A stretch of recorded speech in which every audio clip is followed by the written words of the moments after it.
What up, guys? Listen, I told you guys I had a huge announcement, right? You guys were wondering what the hell it is. Well, I'm here to tell you I'm fucking tired. All right, I'm tired of New York. I'm tired of driving 2 hours to come here. You know what I'm saying? I'm tired of the weather. One day I gotta wear fucking spandex, the next one I don't. So I'm just tired, man. So I got some guy just call me and he says he's gonna fucking lend me a bunch of money or whatever. So because he Googled my name, I said Google my name, son. So you know whatever. So I'm moving to Florida. All right. I made a decision. I spoke to the boss, not Bobby, the wife. I spoke to the boss and I said, listen, this is what it is. All right. I want to go where it's warm, where I can fucking wear my shades every day. I don't look weird inside the building. It's my logo, by the way.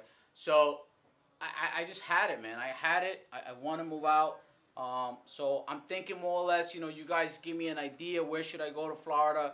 People are saying you should move to Miami, but my wife is not okay with that because, she don't like the city job, the city life, whatever. So I want you guys to come up with something, an idea. Give me an idea where in Florida I should go. So I'm looking to make this move like ASAP. So, the brand is already there. So hopefully we'll be a little bit bigger in Florida over there. So that was my announcement. All right. So I'll see you guys in Florida. Check it out. We'll come up with some content over there. And guess what? It'll be sunny every day. All right. And I get to wear my shades. So thank you very much. This was the announcement that I have for you guys. All right. Hope you like it. And if you don't, oh well.